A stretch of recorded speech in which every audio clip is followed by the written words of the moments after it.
कुछ नहीं। Now students, class 10th, you are moving for the board examination. The first paper of the CBSE, that is the English. Clear? Yes, sir. मालूम है ना? Yes, sir. याद दिलाना पड़ेगा। याद है। याद। देखिए सीबीएसई ने अपना एक पूरा सर्कुलर और क्वेश्चन पेपर का फॉर्मेट डिसाइड किया है और डिजाइन किया है कि what are the ways they have to be ask the questions. And इसके बाद मैं आपको ये भी बताऊंगा कि किस तरीके से स्टूडेंट्स को आंसर्स लिखना चाहिए और सीबीएसई का क्या प्रिस्क्रिप्शंस होते हैं, इसको बोलते हैं मार्किंग स्कीम, जो प्रोवाइड करते हैं बोर्ड अपने एग्जामिनर्स को कॉपी चेक करने के लिए।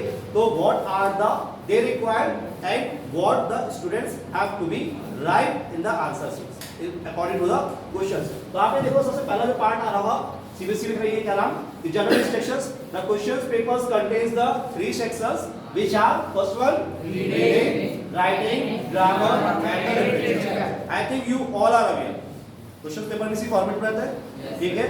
टर्म 1 का जो पेपर आएगा वो भी इसी फॉर्मेट में था। ये आपका एक पार्ट कौन सा होगा, रीडिंग का होगा, दूसरा आपका कौन सा होगा, राइटिंग का होगा, नेक्स्ट वाला कौन सा होगा, ग्रामर और लिटरेचर। उसके बाद नेक्स्ट पॉइंट बोलते हैं, नेक्स्ट पॉइंट आप बोलते हैं कौन सा, कि नेक्स्ट पॉइंट जो मेरा आता है इसमें से हम ये बताते हैं कि जो कि मार्क्स लिखे हुए हैं, इस क्या बोल रहे हैं वो, attempt the questions based on the specific instructions. कोई भी क्वेश्चंस आपको दिया गया हो, जैसे पैसेज दिया गया है तो पैसेज के साथ उन्होंने अपना इंस्ट्रक्शन दे रखा होगा कि इतने वर्ड्स में आपको आंसर देना है, इतने लिमिट्स में आपको आंसर देना है, या इस क्वेश्चन का जो मार्किंग है वो ये है, ठीक है। तो जो इंस्ट्रक्शंस दिए गए हैं आपको उस इंस्ट्रक्शन को पूरा प्रॉपर फॉलो करना होता है। तो क्या बोला, attempt the questions based on the specific instruction on each part. तो पहला पार्ट कौन सा हो गया, सेक्शन ए, ठीक है। सेक्शन ए का कौन सा पार्ट आ गया, रीडिंग पार्ट आ गया। रीडिंग से लगभग सिमिलर समझ में आ रहा है कि कहीं ना कहीं पैसेज से रिलेटेड कोई ना कोई चीज हो रही है। तो पार्ट कितना आ गया, 10 मार्क्स का, ठीक है। तो अब इस पैसेज को हमें क्या करना होगा, सबसे पहले we have to be go through in the passages. Passage करने का जो मेन फंडा होता है, तो सबसे पहले आप ये क्वेश्चंस को पढ़िए, सबसे पहले आप ये क्वेश्चंस को पढ़िए, ठीक है।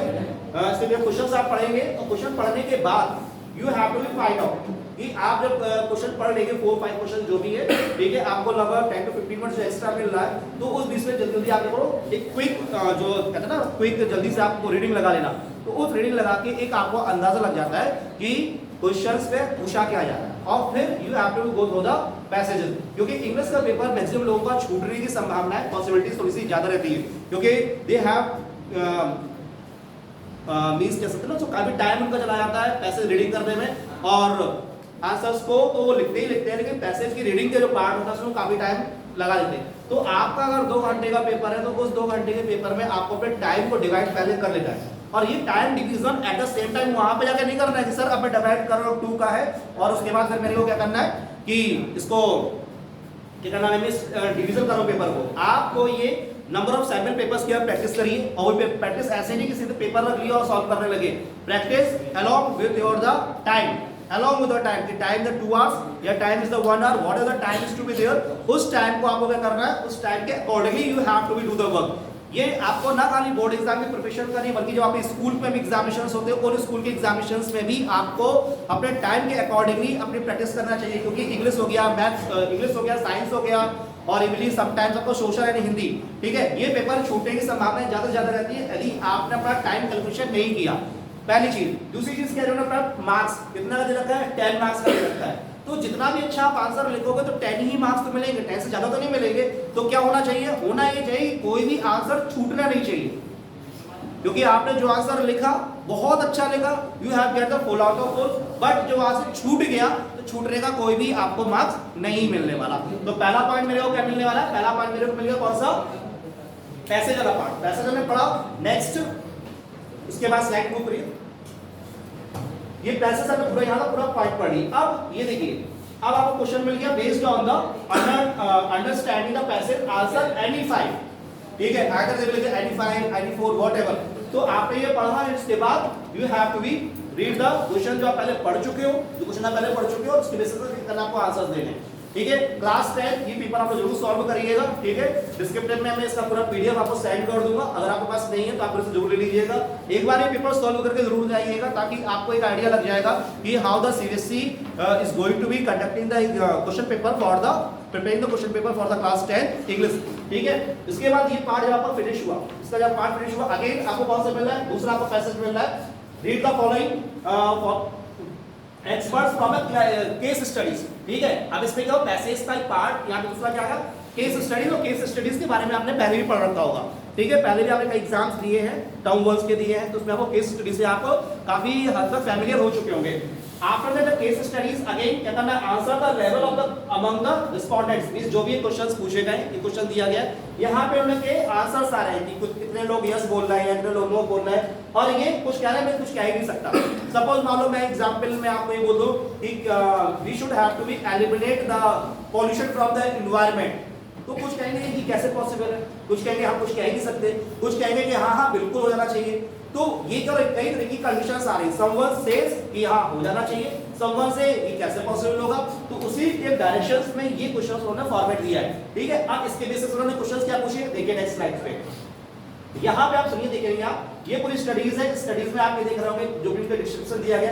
अब यहाँ पे क्वेश्चंस आ रहा फिर से, जैसे कि पहले आया था आंसर एनी 5, तो यहाँ पे भी वही किया गया, क्या answer any the 5 questions from the 6 given below, इसमें 6 दिए हैं और आपको कोई 5 करने हैं।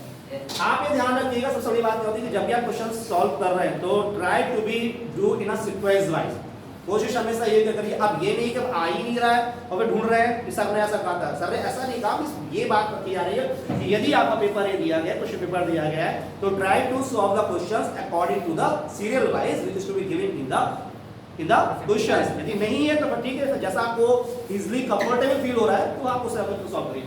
नेक्स्ट आपका सेक्शन ए फिनिश हुआ, नेक्स्ट मेरा कौन सा सेक्शन बी आ रहा है। सेक्शन बी में मेरा पार्ट कौन सा रहा, राइटिंग का part, writing and the grammar part आ गया, ठीक है। 10 मार्क्स आपका पूरा हो चुका। अब नेक्स्ट आपका 10 मार्क्स आ गया। इस 10 में भी इन्होंने क्या किया है, study the concept chart from the self help magazine section of monthly publication, ये इन्होंने सेक्शन दिखाया है, ये वो चार्ट शो कर रहा है, ठीक है। इसमें देखिए क्या लिखा हुआ नेक्स्ट पॉइंट में, राइट अ पैराग्राफ, ठीक है। ये पूरी इन्होंने डिटेल्स दे दी है, इन्होंने डिटेल्स दे दी है। इस डिटेल्स से क्या रहा है कि right a paragraph in not more than 120 words. अभी इस पे विशेष ध्यान रखिएगा, ये वर्ड्स इज अबाउट द 120। अब ये नहीं पूरी आपने बी कॉपी सी कॉपी कर दी, ठीक है।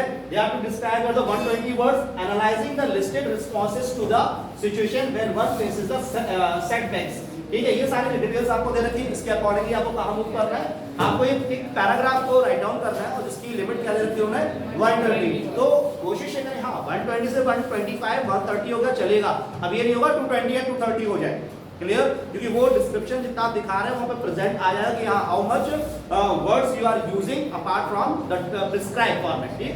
नेक्स्ट पॉइंट आपका ये आ रहा है, ये कई बार बच्चे कंफ्यूज हो जाते हैं कि भाई विजुअल इंपेयर्ड कैंडिडेट्स भी, और वो क्वेश्चन भी सॉल्व कराते हैं, वो क्वेश्चन भी सॉल्व करके कई बार ऐसा लगता है कि ये क्वेश्चन इजी है। ऐसा होता है ना कि हमारा पेपर हमको पढ़ने लगता है, दूसरे पेपर बहुत इजी लगता है, तो कहते हैं तुम्हारा सेट मुझे मिल जाता तो शायद मैं टॉप कर जाता, ठीक है, बहुत अच्छा है, बिल्कुल मजा आ जाता। तो उसी तरीके से ये हो रहा है ना, मजे हमें अपने पेपर में लेना, किसी और से नहीं करना है, ठीक। सो मींस क्या विजुअल इंपेयर्ड कैंडिडेट से क्वेश्चन है, ये आपके लिए नहीं होते हैं, ठीक है। आपको क्वेश्चंस में कुछ भी छेड़खानी नहीं करनी है, आपका जो पार्ट सेक्शन सी दिया गया ना वो भी फॉर है, ठीक है। अब देखिए, अब यहाँ पे आपको दिखा रहा है कि read the conservation, read the conversation between the teachers and the student and complete the passage that the follow। अब देखिए यहाँ पे क्या कन्वर्सेशन दे रखा है टीचर्स की स्टूडेंट्स के बीच में। यहाँ पे टीचर कौन आ गया, दिखाया है किसका, बायोलॉजी टीचर्स, और यहाँ पे स्टूडेंट कौन हो गया, समीर हो गया। अब ये इनको एक रफली आइडिया दे दिया गया है कि स्टूडेंट और टीचर क्या डिस्कशन कर रहे थे, क्या कन्वर्सेशन के बीच में चल रहा था। यहाँ पे क्या हो गया, फिल इन द ब्लैंक्स हो गया, ठीक। लेकिन अगेन ये आखिरी पार्ट नहीं आएगा, ये किसके लिए आ रहा होगा, विजुअल के लिए, जो पहले मैंने आपको मना किया था। तो आपका पार्ट कहां से आएगा, सेक्शन सी से। ए हो गया, बी हो गया, हमारा सी पार्ट कौन सा आ गया, लिटरेचर का, ठीक। अगेन यहाँ पे भी ये लिख के आ रहा है कि आंसर एनी 6 क्वेश्चन, मींस आपको ए में भी ऑप्शन मिला, बी में भी मिला और सी में भी मिला, ठीक है। अब इसमें भी क्या इन्होंने कितने 7 क्वेश्चंस लगभग दे रखे हैं, और इस 7 में भी आपको कितने करने हैं, आपको 6 करने ना, एनी 6 करने हैं आपको, 7 में से 6 करने हैं, वहां पे 6 में से 5 करना था, ठीक।